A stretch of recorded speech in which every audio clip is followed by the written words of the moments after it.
Hola, soy Sofía. Mis padres, que me abandonaron cuando era un bebé, reaparecieron el día que mi abuela murió, no para consolarme, sino para intentar quitarme lo único que me quedaba de ella. De repente, ya no era su hija en duelo, sino un obstáculo entre ellos y una fortuna. Fue en ese momento que entendí que hay vacíos que nunca se llenan, solo se hacen más grandes con la codicia de quienes debieron protegerte. ¿Alguna vez has sentido que tu propia familia te mira como a un completo extraño, calculando lo que pueden sacar de ti? Antes de contarte cómo mi madre intentó arrancarme de la muñeca el reloj Cartier que mi abuela me regaló en mi graduación, déjame un comentario diciéndome desde dónde me estás viendo y suscríbete al canal. Créeme, no querrás perderte lo que sucedió cuando llevaron su ambición a un tribunal, sin saber quién era yo en realidad. El aire en la mansión de Coral Gables, que siempre había olido a las gardenias de mi abuela Isabela y a libros antiguos, ahora se sentía pesado, contaminado por una tensión que no reconocía. Hacía solo una semana que la habíamos enterrado, y mis padres, Elena y Javier, ya se movían por los pasillos como si fueran los dueños. No caminaban, merodeaban. No hablaban, susurraban. Sus voces eran cuchicheos sobre el valor de los cuadros, el precio de los muebles y los términos del testamento que mi abuela había dejado, un documento que claramente me nombraba a mí como única heredera de todo. Para ellos, yo era una nota al pie de página en su plan financiero, un inconveniente temporal que, con la presión adecuada, esperaban que desapareciera. Su presencia no era un consuelo, sino una invasión silenciosa y calculada. Recuerdo perfectamente el momento en que me di cuenta de que no había ni una pizca de afecto en su regreso. Estaba sentada en el salón principal, con una taza de té que se enfriaba entre mis manos, mirando el jardín que mi abuela tanto amaba. Ellos entraron discutiendo en voz baja, sin siquiera notar mi presencia. Javier le señalaba a Elena una escultura de bronce. «Eso solo podría cubrir los impuestos de la propiedad por un par de años», dijo él, con un tono de fastidio. Elena chasqueó la lengua, su mirada recorriendo la habitación con la precisión de un tasador. «No te preocupes», respondió. «Una vez que la chica entre en razón, todo esto será nuestro. Es nuestro derecho de sangre». La chica. Así me llamaban, no Sofía, no su hija. Simplemente la chica. En mi propia casa, me habían convertido en un fantasma, una figura invisible en medio de sus planes. Fue entonces cuando Elena se fijó en mi muñeca. Se acercó a mí con una sonrisa que no le llegaba a los ojos, una máscara de falsa dulzura que me heló la sangre. «Qué bonito reloj, querida», dijo, su voz melosa mientras tomaba mi mano. Era el reloj Cartier que mi abuela me había dado. «Isabela siempre tuvo un gusto impecable», continuó, sus dedos fríos intentando desabrochar el cierre. «Pero estas cosas no son para alguien que no entiende su verdadero valor. Déjame guardártelo en un lugar seguro». Su intención era clara. No estaba guardando nada, estaba reclamando un botín. La miré fijamente, sintiendo cómo la tristeza de mi duelo se transformaba en una rabia fría y silenciosa. Aparté mi mano bruscamente, sin decir una palabra. El silencio que siguió fue más elocuente que cualquier grito. Ella me miró con desdén, como si mi negativa fuera una ofensa personal. Ese pequeño gesto de resistencia cambió algo en el ambiente. La farsa de la familia reunida se desvaneció, dejando al descubierto la cruda realidad de nuestra relación. Éramos adversarios. Me levanté y me retiré a mi habitación, el único espacio que aún sentía como mío. Al cerrar la puerta, la imagen de sus rostros, una mezcla de sorpresa y molestia, se quedó grabada en mi mente. Me senté en mi escritorio, rodeada de mis libros de derecho, de los apuntes de mis casos pro bono, y vi un pequeño reconocimiento enmarcado que me habían dado en la universidad por mi trabajo con familias inmigrantes. En ese momento sentí una extraña calma.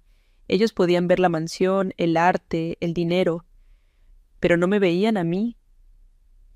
No tenían idea de quién era la mujer en la que me había convertido en los 25 años que estuvieron ausentes. Y esa, decidí, sería mi mayor ventaja. Mi mente voló a la tarde en que mi abuela me dio el reloj. Estábamos en la terraza, celebrando mi aceptación en la Facultad de Derecho. Ella tomó mis manos entre las suyas, sus ojos llenos de un orgullo que era mi ancla. «Sofía», me dijo, este reloj no mide el tiempo. Mide los momentos que importan. Nunca dejes que nadie te diga lo que vales. Tu valor no está en lo que tienes, sino en lo que haces por los demás, en la integridad con la que vives tu vida. Sus palabras resonaron en mi cabeza con una claridad dolorosa. El intento de mi madre por quitármelo no era solo por su valor monetario. Era un intento de borrar el legado de mi abuela, de invalidar el amor y los principios que ella me había inculcado. Era un ataque directo a la única familia real que había conocido. Un par de días después, la tensión se había vuelto insoportable. Mis padres evitaban el contacto visual conmigo, pero sus conversaciones telefónicas con abogados se oían por toda la casa. Hablaban de opciones legales, de impugnar el testamento y de incapacidad mental. Estaban construyendo una narrativa en la que mi abuela era una anciana senil y yo una manipuladora codiciosa. Javier intentó un último acercamiento, encontrándome en la biblioteca. Sofía, dijo con una voz que pretendía ser conciliadora, somos tus padres. La ley nos ampara. Esto sería mucho más fácil para todos si llegáramos a un acuerdo. Solo queremos lo que es justo, lo que nos corresponde por derecho. Sus palabras me golpearon con la fuerza de una revelación. Para ellos la justicia no era un principio, sino una herramienta para conseguir lo que querían. En ese instante, cualquier pequeña y tonta esperanza que pudiera haber albergado de una reconciliación se hizo cenizas. Los miré, a él parado en el umbral de la biblioteca y a ella observando desde el pasillo, y vi a dos extraños unidos por la ambición. No había rastro del padre que imaginé en mis cumpleaños de niña, ni de la madre a la que le escribí cartas que nunca envié. Estaban vacíos de todo lo que yo había anhelado. Asentí lentamente, no en señal de acuerdo, sino de comprensión. Entendí que estaba completamente sola en esto, y que la única forma de honrar a mi abuela y a mí misma era luchar, no por el dinero, sino por la verdad. La batalla no se libraría en los salones de la mansión, sino en un lugar que yo conocía mucho mejor que ellos, un tribunal. Al final de la semana, supe que la guerra había sido declarada oficialmente. Su abogado llamó para programar una reunión en su bufete en Brickell, un lugar de torres de cristal y poder que contrastaba brutalmente con la calidez de mi hogar.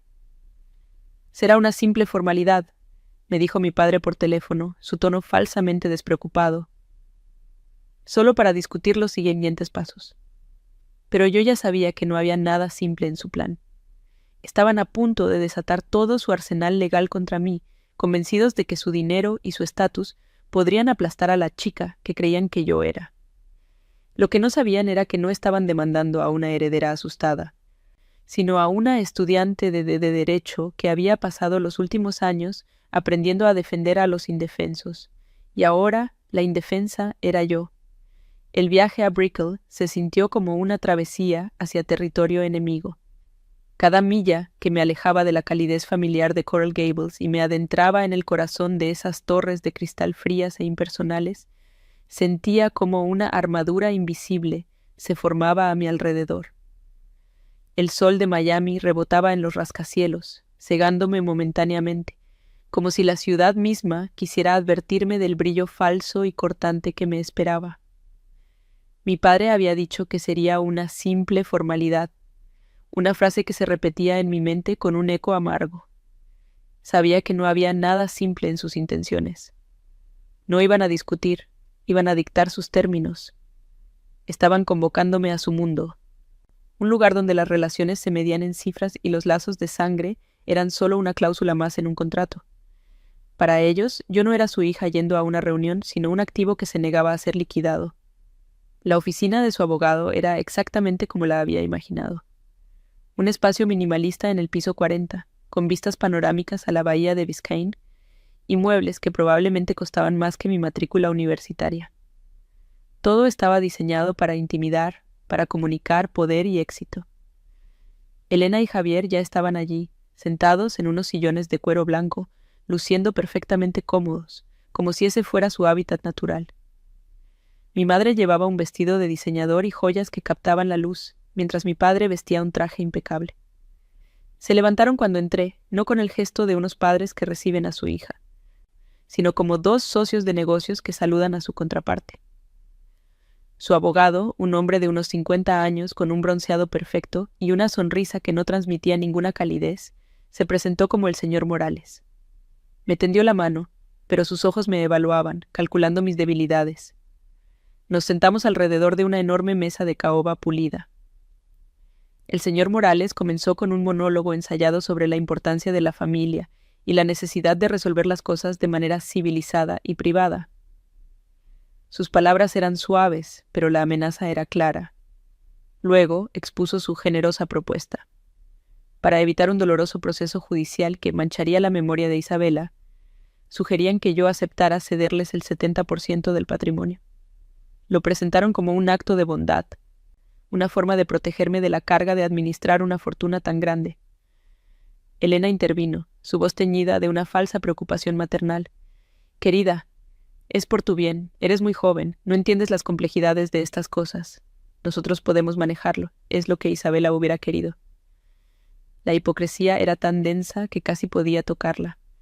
Querían despojarme de todo, y lo llamaban protegerme. Escuché todo en silencio, con las manos entrelazadas sobre mi regazo para que no vieran cómo temblaban. Sentía una rabia fría creciendo en mi interior, una ira tan pura y afilada como un trozo de hielo. Miré sus rostros, buscando desesperadamente una señal, una grieta en su fachada de codicia que revelara a los padres que alguna vez debieron ser. No encontré nada, solo vi a dos extraños calculando porcentajes. El reloj Cartier en mi muñeca se sentía pesado, un ancla que me conectaba con la verdad, con el amor incondicional de mi abuela. Recordé sus palabras: «Tu valor no está en lo que tienes, sino en la integridad con la que vives». Ellos no entendían ese valor. Para ellos, el reloj era solo un objeto de lujo que podían vender. Para mí, era el testamento de una vida de amor, y no iba a permitir que lo profanaran. Cuando terminaron su discurso, hubo un silencio expectante. Todos me miraban, esperando que me derrumbara, que aceptara su oferta con lágrimas de gratitud. Tomé una respiración profunda, sintiendo cómo la calma se asentaba sobre mi ira. Levanté la vista y los miré directamente a los ojos, primero a mi padre, luego a mi madre, y finalmente al señor Morales. «No», dije. Mi voz sonó más firme de lo que me sentía. «El testamento de mi abuela es perfectamente claro y su voluntad será respetada en su totalidad». No hubo más explicaciones, no hubo súplicas ni reproches, solo una negativa simple y rotunda. El cambio en la atmósfera fue instantáneo. Las sonrisas condescendientes se desvanecieron. Javier palideció visiblemente y desvió la mirada, pero los ojos de Elena se entrecerraron hasta convertirse en dos finas líneas de furia contenida. Claramente no esperaban que la chica tuviera voz propia. El señor Morales recuperó la compostura rápidamente. Su falsa amabilidad se evaporó, reemplazada por una frialdad profesional. «Como prefieras, Sofía», dijo, su tono ahora cortante. Con un gesto deliberado, deslizó una gruesa carpeta de documentos a través de la mesa pulida hasta que se detuvo justo frente a mí. Era la demanda. La abrí con manos firmes, aunque mi corazón latía desbocado. En la primera página, en letras negras y formales, leí los nombres: Elena y Javier Vargas contra Sofía Vargas. Y debajo, los cargos que presentaban contra mí: explotación de una persona mayor e influencia indebida. Me estaban acusando formalmente de haber manipulado y aprovechado de la única persona en el mundo que me había amado incondicionalmente. Fue como si el suelo se abriera bajo mis pies.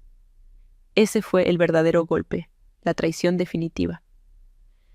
El aire pareció escaparse de mis pulmones.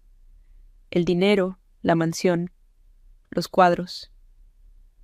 Todo eso era secundario, pero esta acusación era un veneno que buscaba contaminar mis recuerdos más preciados. Era un intento de borrar la verdad de mi relación con Isabela, de reescribir nuestra historia para convertirla en una farsa grotesca.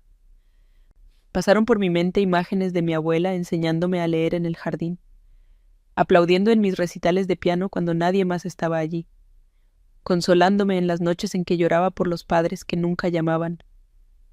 Acusarme de haberla explotado no era solo una estrategia legal, era un acto de una crueldad inimaginable. Querían destruir no solo mi futuro, sino también mi pasado, dejándome sin nada, ni siquiera con la dignidad de mi duelo. Me levanté lentamente, recogiendo la carpeta de la demanda. No les di la satisfacción de verme llorar. Sostuve la mirada de mi madre por un largo segundo, y en sus ojos no vi ni una pizca de arrepentimiento, solo una determinación fría y despiadada. Habían cruzado una línea, y ambos lo sabíamos. Ya no éramos una familia rota, éramos adversarios en una guerra que ellos habían declarado. Sin decir una palabra más, me di la vuelta y salí de esa oficina. El sonido de mis tacones sobre el suelo de mármol resonó en el silencio, cada paso marcando la distancia final e insalvable entre nosotros. La puerta se cerró a mi espalda, sellando para siempre cualquier posibilidad de reconciliación. La batalla ya no era por una herencia, era por mi alma. Una vez dentro de mi auto, con el skyline de Brickell a mis espaldas, la fortaleza que había mantenido se desmoronó. Tuve que detenerme en un mirador con vistas a la bahía porque las lágrimas me nublaban la vista. El peso de esos documentos en el asiento del copiloto era abrumador. Lloré. Lloré por la abuela que había perdido, por la injusticia de tener que defender su amor, y lloré por la niña que una vez esperó en vano que sus padres volvieran por ella. Esa niña murió definitivamente en esa oficina. Me di cuenta de que estaba completamente sola, pero extrañamente, en medio del dolor, sentí una chispa de liberación. La falsa esperanza, esa carga que había llevado durante años, por fin se había extinguido. Ahora solo quedaba la verdad, cruda y dolorosa, pero era mía. Cuando las lágrimas cesaron, una nueva determinación tomó su lugar. En lugar de conducir de regreso a la mansión, que ahora se sentía más como un campo de batalla que como un hogar, giré el volante en dirección a la universidad. Me dirigí a la biblioteca de Derecho, mi verdadero santuario. El olor a libros viejos y el silencio concentrado de los estudiantes siempre me habían calmado. Era el lugar donde había forjado mi propia identidad, lejos del apellido Vargas y su fortuna. Me senté en mi mesa habitual, en un rincón tranquilo, y extendí los papeles de la demanda bajo la luz de una lámpara.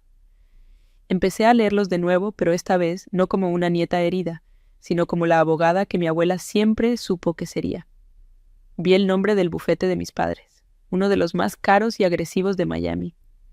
Vi la estrategia que estaban trazando, diseñada para pintarme como una villana manipuladora y a ellos como las víctimas. Sabían que tenían el dinero, el poder y los contactos. Creían que podían aplastarme, pero mientras leía sus argumentos legales, llenos de tecnicismos y mentiras, recordé los casos pro bono en los que había trabajado. Recordé a las familias que había defendido contra corporaciones despiadadas, personas que, como yo ahora, se enfrentaban a un gigante que parecía invencible. La lucha era la misma, y en ese momento tomé una decisión. No contrataría a un abogado famoso para que luchara por mí. Yo misma defendería el legado de mi abuela, usaría la única herencia que ellos no podían tocar, mi mente, mi integridad y la verdad. La injusticia que me habían impuesto se convertiría en mi arma más poderosa. Las páginas de los libros de derecho, que antes eran un refugio intelectual, se convirtieron en mi arsenal. Pasé los días y las noches siguientes en la biblioteca de la mansión, rodeada por el legado de conocimiento de mi abuela, transformando mi dolor en una estrategia legal metódica y fría. Cada artículo que leía, cada precedente que investigaba, era un ladrillo más en el muro que estaba construyendo a mi alrededor. Ya no era la nieta en duelo, era la abogada defensora de la memoria de Isabela Vargas. Mis padres, mientras tanto, parecían interpretar mi silencio y reclusión como una señal de debilidad, de que me estaba rindiendo. A menudo los oía reír en el salón, sus voces resonando por los pasillos, convencidos de que su victoria era solo cuestión de tiempo. No tenían idea de que en mi silencio no había rendición, sino la calma que precede a la batalla. Volver a la mansión cada noche después de mis clases en la universidad era como entrar en una zona de guerra fría. La atmósfera, antes llena de calidez y el aroma de las gardenias, ahora era gélida, cargada de una hostilidad no verbalizada. Comíamos en extremos opuestos de la larga mesa de comedor, el tintineo de los cubiertos contra la porcelana era el único sonido que rompía un silencio ensordecedor. Elena me lanzaba miradas evaluadoras por encima de su copa de vino, como si intentara descifrar mi estrategia. Javier evitaba mi mirada a toda costa, su cobardía casi más insultante que la agresividad de mi madre. Se movían por la casa como si ya fuera suya, discutiendo planes de remodelación en voz alta, ignorando deliberadamente mi presencia. Cada día era una nueva humillación silenciosa, un recordatorio constante de que para ellos yo era una intrusa en mi propio hogar. Mi primera acción oficial no fue una carta llena de reproches ni una llamada telefónica suplicante. Fue una respuesta legal formal a su demanda, redactada por mí misma, con la precisión y la frialdad que había aprendido en mis clases de derecho procesal. La presenté ante el Tribunal del Condado de Miami-Dade, una copia para ellos y una para su costoso bufete en Brickell. En el documento, negué cada una de sus acusaciones con hechos y fechas, citando la ley de Florida sobre la validez de los testamentos. No había emoción en mis palabras, solo la lógica implacable de la ley. Al hacerlo, sentí un cambio sutil dentro de mí. Estaba tomando el control de la narrativa, negándome a ser la víctima indefensa que ellos querían que fuera. Estaba luchando con sus propias armas, en su propio terreno, y eso, por primera vez, me dio una extraña sensación de poder. Pude escuchar a Javier hablando por teléfono con su abogado esa misma noche, su voz filtrándose por la puerta de su estudio. «No lo entiendo», decía, su tono una mezcla de confusión y frustración. Ella misma presentó la respuesta. «Sin un abogado. Está redactada de manera impecable. ¿Estás seguro de que no tenemos que preocuparnos?» Hubo una pausa. «Sí, ya sé que es solo una estudiante, pero parece saber exactamente lo que está haciendo». Esa pequeña admisión, ese atisbo de duda en su voz, fue como una pequeña victoria. Habían asumido que yo era una niña asustada, que se derrumbaría ante la primera señal de presión. El hecho de que me estuviera defendiendo, y haciéndolo con competencia, había introducido una variable que no habían considerado en su ecuación de codicia. Empezaban a darse cuenta de que no estaban luchando contra la chica, sino contra alguien que entendía las reglas del juego. Una tarde, mientras organizaba los papeles del escritorio de mi abuela en busca de documentos financieros para la fase de descubrimiento del caso, encontré una caja de cedro que no había visto antes. Estaba escondida en el fondo de un cajón, bajo una pila de viejos álbumes de fotos. El aire se llenó del aroma a madera y a tiempo cuando la abrí. Dentro no había joyas ni documentos de valor, sino un fajo de cartas atadas con una cinta de seda azul. Eran cartas escritas por mi abuela, con su elegante caligrafía. La primera estaba fechada poco después de mi primer cumpleaños. Mi corazón se detuvo cuando leí el destinatario. Elena y Javier Vargas. Eran todas las cartas que mi abuela les había escrito a lo largo de los años, cartas que, evidentemente, le habían sido devueltas sin abrir o que simplemente habían ignorado. Leí cada una de ellas, sintiendo como cada palabra me abría una herida nueva. Eran súplicas llenas de amor y dignidad. Mi abuela les contaba mis logros, mis primeras palabras, mi primer día de escuela, mis recitales de piano, mi graduación con honores. Les enviaba fotos mías, los invitaba a mis cumpleaños, a mis navidades. «Sofía pregunta por ustedes», escribió en una de ellas. «No dejen que crezca pensando que no es digna de ser amada». No había reproches, solo una invitación constante a ser parte de mi vida. Y ellos la habían rechazado, una y otra vez, durante 25 años. Esta no era la historia de un abandono, sino de un rechazo activo y continuo. La demanda, con su acusación de manipulación, se volvió aún más grotesca. No solo querían robar mi futuro, sino que intentaban justificar un pasado en el que habían elegido ser fantasmas. La fase de descubrimiento legal comenzó y fue brutal.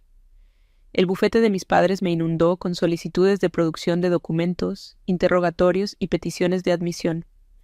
Era una táctica clásica: intentar agotar al oponente con un volumen abrumador de trabajo, esperando que cometiera un error o simplemente se rindiera por agotamiento. Querían estados de cuenta bancarios de mi abuela de los últimos 10 años, sus registros médicos, testimonios de sus amigos, mis expedientes académicos. Pasé semanas enteras durmiendo apenas unas horas por noche, compilando cada documento, respondiendo cada pregunta con una meticulosidad casi obsesiva. La mansión se convirtió en mi oficina de guerra, con cajas de documentos apiladas en el comedor. Mis padres me observaban con una suficiencia apenas disimulada, seguros de que pronto me quebraría bajo el peso de su asalto legal.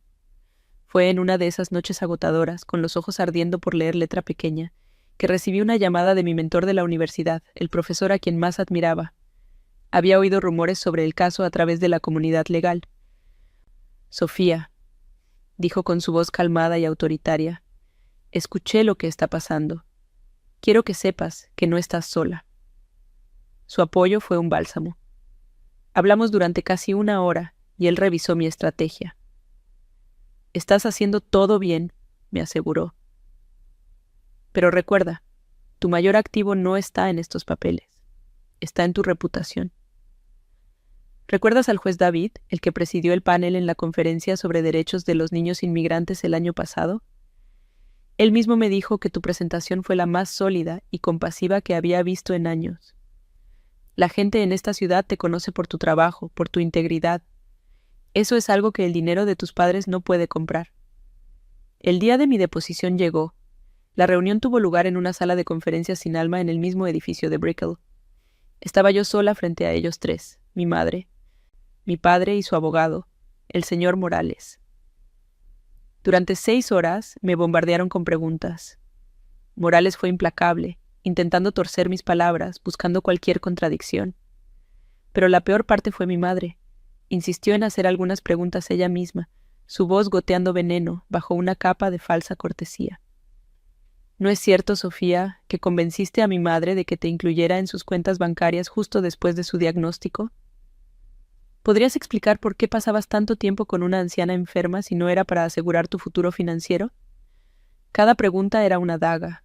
Mantuve la calma, respondí con hechos y me negué a dejar que me provocaran. En mi muñeca, el reloj Cartier de mi abuela era un recordatorio silencioso de la verdad. Salí de esa sala de conferencias sintiéndome vacía, pero no derrotada. Había resistido su interrogatorio. Había mantenido mi compostura y no les había dado nada que pudieran usar en mi contra. Al pasar junto a ellos en el pasillo, vi algo nuevo en sus ojos, una mezcla de frustración y un respeto a regañadientes. Se habían enfrentado no a la niña que abandonaron, sino a una mujer que no se dejaba intimidar. Esa noche, de vuelta en la soledad de la biblioteca, miré el calendario. La fecha del juicio estaba marcada en rojo. La deposición había sido solo el preludio. La verdadera confrontación, el momento en que la verdad saldría a la luz frente a un juez y un jurado, estaba a solo unas semanas de distancia. La tensión había alcanzado su punto máximo, pero por primera vez no sentía miedo, sino una extraña y decidida anticipación. Estaba lista. Las semanas que siguieron a mi deposición se sintieron como vivir en la quietud sofocante que precede a un huracán. La fecha del juicio en el calendario era un punto rojo que parecía latir, acercándose cada día con una certeza implacable. Mis padres, por consejo de sus abogados, limitaron al mínimo su interacción conmigo. Se movían por la casa como espectros, susurrando en sus teléfonos, planeando mi destrucción desde las mismas habitaciones donde mi abuela me había enseñado a leer. Su confianza, sin embargo, había adquirido un matiz frágil. Mi compostura durante el interrogatorio los había desconcertado. Habían esperado lágrimas, histeria, una rendición emocional. En su lugar, encontraron una calma fría que no supieron interpretar. Creyeron que era la apatía de una culpable, sin darse cuenta de que era la serenidad de alguien que se sabe dueña de la verdad y está dispuesta a defenderla hasta el final. Decidí usar ese tiempo no solo para preparar mi defensa legal, sino para armar mi espíritu. Una noche, extendí sobre la gran mesa de la biblioteca 2 realidades opuestas. A un lado, la pila de documentos legales, fríos, calculadores, llenos de acusaciones venenosas redactadas en un lenguaje impersonal. Al otro lado, coloqué la caja de cedro con las cartas que mi abuela les había escrito. Las saqué de sus sobres, una por una, y las puse en fila. Eran 25 años de amor rechazado, de invitaciones ignoradas, de una mano extendida que nunca fue tomada. Verlas allí, junto a la demanda formal, fue una epifanía dolorosa. Esta no era una batalla por dinero. Era una batalla entre 2 versiones de la historia. La suya, una ficción construida sobre la codicia, y la de mi abuela, una verdad escrita con tinta y amor. Y yo era la guardiana de esa verdad. Una tarde, mientras estaba inmersa en la revisión de precedentes legales, Javier apareció en el umbral de la biblioteca. Era la primera vez que me buscaba para hablar desde la reunión en Brickell. Se veía incómodo, su habitual arrogancia reemplazada por una vacilación nerviosa. Sofía, comenzó, su voz más baja de lo normal. Hemos estado pensando, esto se ha ido de las manos, no tiene que terminar en un circo mediático. Se acercó a la mesa, evitando mirar las cartas de mi abuela. Nuestros abogados creen que podemos llegar a un acuerdo final, algo muy generoso para ti. Podrías evitar la humillación pública de un juicio. Nadie quiere que los trapos sucios de la familia se aireen de esa manera. Su intento de manipulación era tan torpe, tan transparente, que sentí más lástima que rabia. Estaba asustado. Por primera vez, veía miedo en sus ojos. Levanté la vista de mis libros y lo miré fijamente, permitiendo que el silencio se extendiera entre nosotros. Dejé que su oferta, envuelta en una falsa preocupación, se quedara flotando en el aire viciado de la habitación. No levanté la voz, no hice ningún reproche. Simplemente tomé una de las cartas de mi abuela, una que tenía una foto mía de niña pegada en la esquina, sonriendo con un diente de leche menos. La sostuve para que pudiera verla. Humillación pública. Repetí sus palabras en voz baja y clara. ¿Te refieres a la mía? ¿O a la que sentirán ustedes cuando un jurado escuche, una por una, las 25 navidades, los 25 cumpleaños y las innumerables invitaciones que ignoraron deliberadamente? Vi cómo su rostro perdía el color. No tuvo respuesta. Se dio la vuelta y se marchó de la biblioteca sin decir una palabra más. La pequeña grieta en su confianza se había convertido en una fractura. Esa noche tomé el reloj Cartier de mi joyero. La luz de la lámpara se reflejaba en su esfera dorada. Recordé la mano cálida de mi abuela poniendo el reloj en mi muñeca, su voz diciéndome que midiera los momentos que importan. Mi madre había intentado arrancármelo, reducirlo a su valor monetario, despojarlo de su significado. Decidí en ese instante que lo llevaría al juicio. No como una provocación, sino como un talismán. Lo limpié cuidadosamente con un paño suave, viendo mi propio reflejo, decidido y cansado, en el cristal. No era solo un reloj. Era mi conexión tangible con Isabela, un recordatorio silencioso de la verdad inquebrantable de nuestro amor. Sería mi armadura, un escudo invisible contra las mentiras que estaban por venir. Cada vez que sintiera flaquear, miraría mi muñeca y recordaría por quién y por qué estaba luchando. Los días siguientes los dediqué a contactar a las personas que realmente habían conocido a mi abuela y habían sido testigos de nuestra vida juntas. Hablé con la señora Elena, nuestra vecina de toda la vida, que recordaba verme jugar en el jardín bajo la atenta mirada de Isabela. Llamé a Carlos, el jardinero que había trabajado en la casa durante 30 años y que a menudo compartía un vaso de limonada con nosotras en la terraza. Incluso contacté a la directora de mi antigua escuela, quien recordaba a mi abuela como la única familiar que nunca se perdió una reunión de padres y maestros o una función escolar. Ninguno dudó. Todos accedieron a testificar si era necesario, sus voces llenas de una indignación genuina ante las acusaciones. No estaba sola. Tenía un ejército de testigos cuya honestidad y afecto eran más poderosos que cualquier abogado de Brickell. Mientras buscaba un viejo estado de cuenta en mi habitación, mis ojos se posaron en la pared sobre mi escritorio.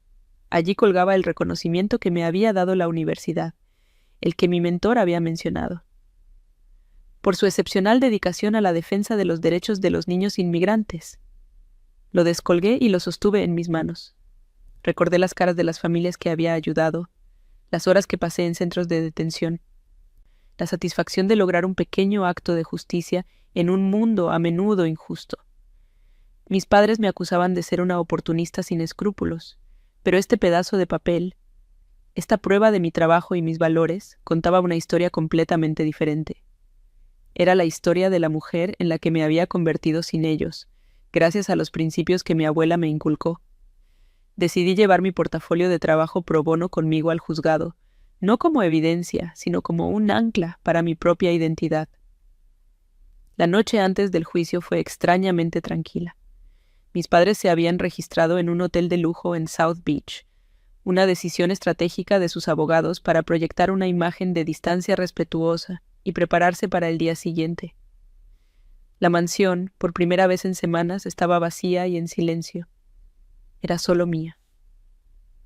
Caminé descalza por los pasillos fríos, deteniéndome en cada habitación, absorbiendo los recuerdos. Me senté en el sillón favorito de mi abuela en el salón, sintiendo el eco de su presencia. No sentía miedo, la ansiedad que me había acompañado durante meses se había disipado, reemplazada por una claridad absoluta. Sabía exactamente lo que tenía que hacer. No iba a la corte a pelear por una fortuna, iba a defender un legado. El legado de una mujer extraordinaria, cuyo amor me había salvado, y no iba a permitir que nadie manchara su memoria. A la mañana siguiente, me vestí con un cuidado casi ceremonial. Elegí un traje sastre de color gris carbón, profesional, sobrio y sin pretensiones. Era la antítesis del lujo ostentoso que sabía que mi madre exhibiría. Quería que el jurado me viera a mí, no a mi ropa. Recogí mi cabello en un moño bajo y mi maquillaje fue mínimo. El toque final fue el reloj Cartier. Lo abroché en mi muñeca izquierda, y el familiar clic del cierre sonó como el inicio de una cuenta regresiva. Me miré en el espejo del vestíbulo, el mismo espejo en el que mi abuela me daba un último vistazo antes de ir a la escuela. Ya no vi a la niña abandonada ni a la heredera asustada. Vi a una mujer. Vi a una abogada lista para presentar el caso más importante de su vida. Mi propio caso. Al salir de la mansión, el aroma de las gardenias del jardín me envolvió como un último abrazo de mi abuela. Respiré hondo, llenando mis pulmones con su fragancia, llevándomela conmigo. Cerré la puerta principal, el sonido sólido y definitivo, resonando en la mañana silenciosa de Coral Gables. El viaje hacia el centro de Miami, hacia el imponente edificio del Tribunal del Condado de Miami-Dade, no se sintió como un camino hacia una ejecución, sino como un peregrinaje hacia la justicia. Cada semáforo en verde, cada milla recorrida, me acercaba más al momento de la verdad. No estaba huyendo de mi pasado, estaba conduciendo directamente hacia él, lista para enfrentarlo, desmantelarlo y finalmente dejarlo atrás para siempre. Estaba lista para que el mundo, y sobre todo ellos, supieran quién era realmente Sofía Vargas. La sala del Tribunal del Condado de Miami-Dade era un universo de madera oscura, mármol frío y un silencio solemne que parecía absorber el sonido. Era un lugar diseñado para empequeñecer a cualquiera que entrara, para recordarles el peso de la ley. Mis padres y su abogado, el señor Morales, ya estaban en su mesa, luciendo impecables y seguros, como si fueran los dueños de ese espacio. Elena me lanzó una mirada que era una mezcla de desdén y triunfo anticipado. Javier, como siempre, evitaba mis ojos, concentrado en alinear perfectamente su bolígrafo con el borde de su bloc de notas legal. Me senté en mi mesa, sola, colocando mi maletín a mi lado. El único consuelo que tenía era el suave peso del reloj Cartier en mi muñeca, un ancla de calidez en medio de un océano de frialdad. El aroma de las gardenias parecía un recuerdo lejano, reemplazado por el olor a cera para pisos y a papel viejo. El juicio comenzó, y el señor Morales se levantó para dar su declaración de apertura. Su voz, suave y persuasiva, llenó la sala mientras tejía una narrativa en la que yo era la villana. Habló de una anciana vulnerable y confundida, y de una nieta calculadora que se había aprovechado de la soledad de su abuela para aislarla de su amorosa familia. Cada palabra era una torsión de la verdad, una profanación de mis recuerdos. Describió mis años de dedicación y compañía como un plan a largo plazo para asegurar una herencia. Pintó mi amor como una actuación, mi cuidado como una manipulación. Escucharlo fue como sentir que me despellejaban lentamente en público. Miré al jurado, rostros anónimos y serios, que intentaban discernir la verdad en su elaborada red de mentiras. Me sentí increíblemente sola, una extraña en mi propia historia de vida. Después de llamar a un par de expertos financieros que testificaron sobre la inmensa fortuna de mi abuela, insinuando que una suma tan grande era un motivo poderoso para la manipulación, llegó el turno de mis padres. Elena subió al estrado como una actriz consumada. Lloró al hablar de su madre querida, de cómo había sido apartada de sus últimos años de vida por mi influencia controladora. Su actuación fue magistral, llena de pausas dramáticas y lágrimas contenidas que parecían genuinas para cualquiera que no conociera la verdad. Javier la siguió, más torpe pero igualmente efectivo, corroborando su historia con una tristeza fingida. Hablaron de un abandono que nunca existió, de un amor que nunca demostraron. Verlos mentir con tanta facilidad bajo juramento fue el golpe final a cualquier vestigio de la niña que una vez esperó por ellos. Finalmente, el señor Morales pronunció mi nombre. La fiscalía llama a declarar a Sofía Vargas. El corazón me dio un vuelco, pero mis piernas se movieron con una calma que no sentía. Caminé hacia el estrado, consciente de cada paso, del sonido de mis tacones sobre el suelo de baldosas. Al pasar junto a la mesa de mis padres, vi la sonrisa satisfecha de mi madre. Era la misma sonrisa que tenía cuando intentó quitarme el reloj. Me senté, ajusté el micrófono y juré decir la verdad. Toda la verdad y nada más que la verdad. Morales se acercó. Su postura era la de un depredador que está a punto de dar el golpe de gracia. Comenzó con una serie de preguntas rápidas y condescendientes sobre mi situación financiera, mis estudios, mi falta de un trabajo real, intentando pintarme como una parásita dependiente. Respondí a cada pregunta con calma y precisión, negándome a dejarme llevar por la emoción. Mantuve mi voz firme y mis respuestas breves y factuales. La frustración de Morales era palpable. No estaba obteniendo la reacción emocional y descontrolada que esperaba. Entonces cambió de táctica, acercándose para la estocada final. «No es cierto, señorita Vargas», dijo, su voz goteando sarcasmo, «que usted usó su limitado conocimiento legal adquirido en la universidad para influir indebidamente en su abuela y asegurarse de que el testamento fuera redactado a su favor, excluyendo a sus propios padres». Antes de que pudiera formular mi respuesta, noté un movimiento en el estrado del juez. El juez David, un hombre de unos 60 años, cuya reputación de ser justo pero severo era bien conocida, se había inclinado hacia adelante, sus ojos fijos en mí, no con juicio, sino con una extraña expresión de perplejidad. El silencio se apoderó de la sala cuando el juez levantó una mano, deteniendo en seco al señor Morales. «Un momento, abogado», dijo el juez, su voz resonando con una autoridad que nadie se atrevió a desafiar.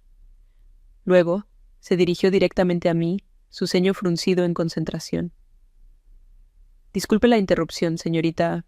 ¿Su nombre completo es Sofía Vargas?» Asentí, confundida. Él se reclinó en su silla, una lenta ola de reconocimiento cruzando su rostro. «Claro», murmuró para sí mismo, y luego, en voz más alta, dijo: «Yo la conozco. Usted fue la ponente principal en la conferencia de la Asociación de Abogados sobre los Derechos de los Niños Inmigrantes el año pasado. Su presentación sobre el caso de la familia Acosta fue excepcional. Una de las argumentaciones más compasivas y legalmente sólidas que he visto de alguien de su generación. El impacto de sus palabras fue como una onda expansiva que silenció la sala del tribunal por completo. El aire se quedó quieto. El señor Morales se quedó congelado, con la boca ligeramente abierta, su pregunta acusatoria flotando sin respuesta. Los miembros del jurado se miraron entre sí, sus expresiones cambiando de la duda a un interés repentino y agudo. Giré lentamente la cabeza hacia mis padres. La máscara de confianza de Elena se había hecho añicos, reemplazada por una expresión de pura y absoluta incredulidad. Su rostro, perfectamente maquillado, estaba pálido, sus ojos abiertos de par en par. Javier parecía haberse encogido en su asiento, su mirada yendo del juez a mí, como si no pudiera procesar lo que acababa de suceder. En su afán por destruirme, nunca se habían molestado en averiguar en quién me había convertido. La chica, incompetente y manipuladora que habían inventado, acababa de ser validada por el mismo juez que presidía su caso. El fundamento de su demanda, la idea de que yo era una joven sin escrúpulos ni habilidades, se había desmoronado en un instante. La reputación que había construido con mi propio esfuerzo, con mi trabajo pro bono y mi dedicación a la justicia, algo que ellos nunca valoraron ni conocieron, se había convertido en mi defensa más poderosa. La ironía era tan densa que era casi sofocante. Habían apostado todo a mi supuesta insignificancia, y habían perdido estrepitosamente. La narrativa que con tanto cuidado habían construido se disolvió bajo la luz inesperada de la verdad. Vi el pánico en los ojos de mi madre mientras le susurraba algo furioso a su abogado. Pero era demasiado tarde. El daño a su credibilidad era irreparable. El juez David, consciente del cambio sísmico que había provocado en la sala, se aclaró la garganta. «Mis disculpas por la digresión», dijo, aunque no parecía arrepentido en absoluto. «Abogado, puede continuar con su interrogatorio, si es que todavía tiene uno». Pero la fuerza de Morales se había evaporado. Tartamudeó un par de preguntas más, sin convicción, pero la atmósfera había cambiado irrevocablemente. El poder en esa sala ya no estaba de su lado. Ya no era una heredera asustada, defendiéndose de acusaciones, era una futura colega respetada, cuya integridad había sido confirmada por la máxima autoridad en la sala. Poco después el juez declaró un receso para el almuerzo. Mientras caminaba de regreso a mi mesa, sentí como si un peso que había llevado durante 25 años se hubiera levantado de mis hombros. No era solo alivio, era una reivindicación. Miré mi muñeca, el brillo dorado del reloj Cartier. Mi abuela me había dicho que midiera los momentos que importan. Y este momento en el que mi valor fue reconocido no por el dinero que iba a heredar, sino por la persona que era, fue el más importante de todos. Al salir de la sala, pasé junto a mis padres. Por primera vez no vi arrogancia ni desdén en sus ojos. Solo vi a dos extraños, derrotados y atónitos, enfrentándose a la hija que nunca se molestaron en conocer. La batalla legal aún no había terminado formalmente, pero la guerra ya estaba ganada. La verdad no había necesitado que yo la gritara. Se había revelado por sí misma, de la manera más pública e innegable posible. Al salir al pasillo, respiré hondo por primera vez en meses. El aire ya no se sentía opresivo, era el aire de la libertad, de un futuro que por fin era completamente mío, construido no sobre la herencia de mi abuela, sino sobre el legado de sus valores. La mujer que ella había criado estaba lista para tomar las riendas de su propia vida, dejando atrás para siempre las sombras de los fantasmas que se hacían llamar mis padres. Su intento de borrarme solo había servido para iluminar quién era yo en realidad. Después del receso, la atmósfera en la sala del tribunal se había transformado por completo. La arrogancia del señor Morales se había evaporado, reemplazada por una tensión nerviosa que se reflejaba en cada uno de sus movimientos. Intentó hacer un par de preguntas más, pero sus palabras carecían de convicción, y el jurado ya no lo escuchaba con la misma atención. Sus ojos ahora se posaban en mí, no con sospecha, sino con una curiosidad respetuosa. Viendo su caso desmoronarse, Morales concluyó su interrogatorio abruptamente y, tras una breve y susurrada conferencia con mis padres, cuyo pánico era visible incluso a distancia, anunció con voz débil: «La parte demandante descansa». El silencio que siguió fue pesado, expectante. Todas las miradas se volvieron hacia mí. Era mi turno de presentar mi defensa, de contar mi versión de la historia. El escenario estaba listo para mi refutación, para mi contraataque legal. Me puse de pie lentamente, con una calma que sentía en lo más profundo de mis huesos. En lugar de acercarme al estrado de los testigos para llamar a mis vecinos o a mis profesores, caminé hacia mi mesa. Abrí mi maletín y saqué la pequeña caja de cedro. Con una deliberación silenciosa, me acerqué al secretario del tribunal y la presenté como prueba A de la defensa. Luego, me dirigí al jurado.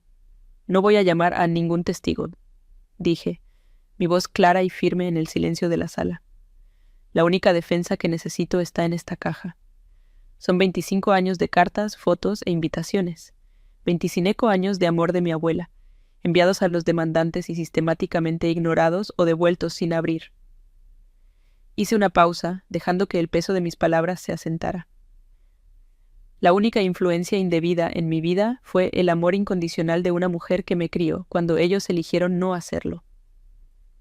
Y la única explotación que ha ocurrido en esta sala es el intento de explotar su memoria para su propio beneficio económico. El veredicto llegó con una rapidez que sorprendió a todos, excepto a mí. El jurado deliberó por menos de 30 minutos. Cuando regresaron a la sala, sus rostros eran unánimes, resueltos. El presidente del jurado se puso de pie y leyó la decisión, a mi favor en todos los cargos. El testamento de Isabela Vargas fue declarado válido y la demanda de mis padres fue desestimada con perjuicio, lo que significaba que no podrían volver a presentarla jamás. No sentí una explosión de alegría, sino una profunda y silenciosa ola de alivio. Era la validación, no solo de mis derechos legales, sino de mi verdad. Miré a mis padres. Elena tenía el rostro contraído en una máscara de furia y humillación, mientras que Javier simplemente miraba al vacío, un hombre completamente derrotado. Habían apostado todo a una mentira y la verdad, simple y tranquila, los había aniquilado. Recogí mis cosas con una lentitud metódica, guardé mis papeles, cerré mi maletín y coloqué la caja de cedro con las cartas de mi abuela encima. El señor Morales evitaba mi mirada, ocupado en susurrarle excusas a una Elena impávida. Javier no se movía, parecía una estatua de sal.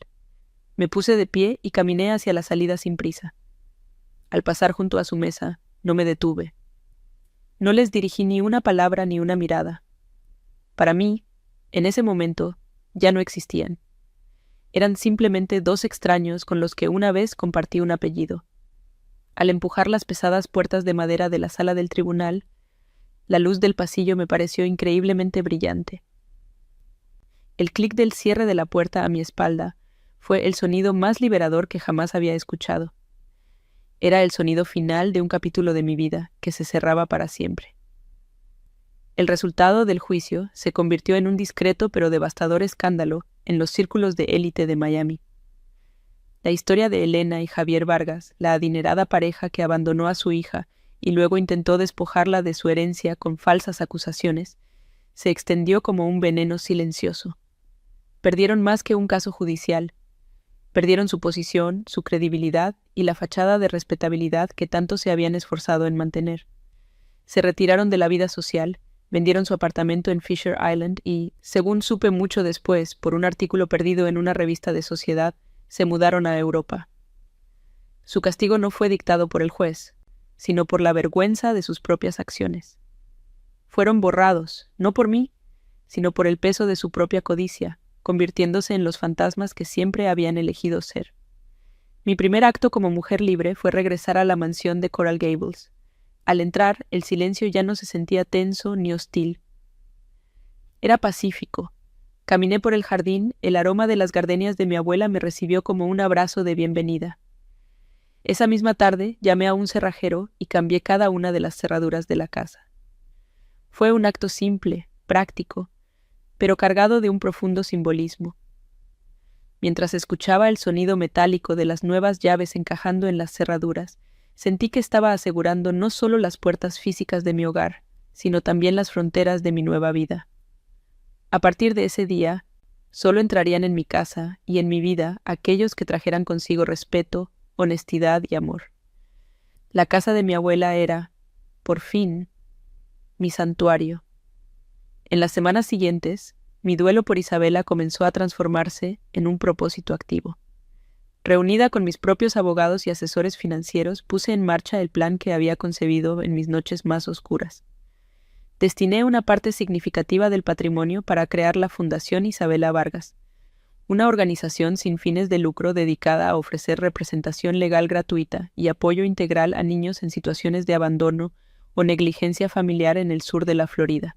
La fortuna que había sido el origen de tanta codicia y dolor se convirtió en una herramienta para la justicia y la sanación. Cada niño al que ayudábamos, cada familia que protegíamos, era un tributo vivo al legado de mi abuela. Un legado que no se medía en dólares, sino en actos de compasión y defensa de los vulnerables. Un año después mi vida era irreconocible. Me había graduado con honores, había aprobado el examen de la barra de abogados y ahora dirigía la fundación, desde una oficina instalada en la antigua biblioteca de la mansión. El espacio, antes mi refugio de guerra, ahora bullía con la energía de jóvenes abogados y trabajadores sociales, todos comprometidos con nuestra misión. La casa ya no era un mausoleo de recuerdos dolorosos, sino un centro vibrante de esperanza y cambio. Había encontrado mi lugar, no como la heredera de una fortuna, sino como la arquitecta de mi propio propósito. Seguía tomando casos pro bono personalmente, encontrando en la defensa de otros la paz que durante tanto tiempo me había sido negada. Mi valor, finalmente, no provenía de mi apellido ni de mi cuenta bancaria, sino del trabajo de mis manos y la integridad de mi corazón. A menudo, al final del día, me siento en la terraza con una taza de té, justo en el lugar donde mi abuela me regaló el reloj Cartier. El reloj sigue en mi muñeca. Su tic-tac es un ritmo constante y tranquilizador. Ya no lo miro y siento la punzada del conflicto o la traición. Ahora, veo en él el reflejo de una vida bien vivida, de una promesa cumplida. El dolor del abandono nunca desaparecerá por completo. Es una cicatriz que forma parte de quien soy. Pero ya no es una herida abierta. He aprendido que la verdadera familia no siempre es la que nos toca por sangre, sino la que construimos con lazos de respeto, lealtad y amor. Y en la tranquilidad de las noches de Miami, rodeada por el perfume de las gardenias y el eco de las risas de los niños a los que hemos ayudado, sé que estoy en paz. Soy Sofía Vargas. Y esta, finalmente, es mi historia. Al mirar atrás a todo lo que sucedió, la lección más grande y más clara que emergió del caos no tuvo nada que ver con leyes, herencias o dinero. La lección fue mucho más simple y, a la vez, infinitamente más profunda. Mi valor nunca estuvo en la fortuna que ellos codiciaban, sino en la persona que nunca se molestaron en conocer. Durante años llevé el peso de su abandono como una pregunta silenciosa sobre mi propio valor. Creía, en algún rincón oscuro de mi corazón, que si yo hubiera sido diferente, más digna, se habrían quedado. El juicio, con toda su crueldad, me liberó de esa carga. Me obligó a verme a mí misma no a través de sus ojos vacíos, sino a través de los ojos de mi abuela, de mis mentores y, finalmente, a través de los míos. Y la mujer que vi era fuerte, íntegra y completa, sin necesidad de su aprobación. Aprendí que la familia no siempre es el puerto seguro que se supone que debe ser. A veces es la tormenta. Y en esos casos, la verdadera salvación no está en intentar calmar las olas, sino en aprender a navegar lejos de ellas, hacia costas más seguras. La familia, la de verdad, no se define por lazos de sangre, sino por lazos de respeto, de apoyo, de amor incondicional. Mi abuela fue mi verdadera familia, mis amigos, mis profesores, la comunidad a la que sirvo a través de la fundación. Ellos son mi familia ahora. Son las personas que me ven, que celebran mis logros y me sostienen en mis debilidades. Dejar ir la idea de la familia que debería haber tenido fue doloroso, pero me abrió el espacio para abrazar y construir la familia que realmente merecía, una elegida con el corazón y forjada en la lealtad. También entendí la verdadera naturaleza de la riqueza. Mis padres veían la fortuna de mi abuela como un fin en sí mismo, un conjunto de activos para ser liquidados y consumidos. Para ellos el reloj Cartier era solo un objeto costoso. Pero mi abuela me enseñó que la verdadera riqueza es un legado de valores. Es la integridad con la que vives, la compasión que muestras y el impacto positivo que dejas en el mundo. El dinero, descubrí, es solo una herramienta. Puede ser usada para destruir, como ellos intentaron, o para construir, como elegí hacer con la fundación. Convertir el símbolo de su codicia en una fuente de esperanza para niños abandonados fue el acto de justicia más grande de todos. Fue la forma de demostrar que el legado de Isabela Vargas no estaba en sus cuentas bancarias, sino en el amor que inspira a la acción. El perdón es un camino complicado, y no estoy segura de haber llegado a él. Pero lo que sí he encontrado es la paz, y eso es quizás más importante. La paz no vino de perdonarlos a ellos, sino de perdonarme a mí misma por haber esperado tanto tiempo su amor. He aceptado que las cicatrices de su abandono siempre serán parte de mi historia, pero ya no definen mi presente ni dictan mi futuro. Son un recordatorio de la resiliencia que no sabía que tenía, un mapa de las batallas que me hicieron quien soy. La curación no significa borrar el pasado, sino integrarlo en tu historia de una manera que te dé fuerza en lugar de quitarte poder. Y hoy puedo decir que soy más fuerte no a pesar de lo que viví, sino gracias a ello. Quizás tú, que estás escuchando mi historia, También has sentido el dolor de no ser visto por aquellos que deberían conocerte mejor. Tal vez has luchado contra las etiquetas que otros te han puesto, o has sentido que tu valor está siendo medido por los estándares equivocados. Puede que tu batalla no haya sido en una sala de tribunal, sino en una mesa familiar, en una conversación silenciosa o en la soledad de tu propia mente. La injusticia familiar tiene muchas caras, pero el dolor que causa es universal. Es el dolor de sentirse invisible, de que tu esencia sea ignorada por aquellos que comparten tu sangre.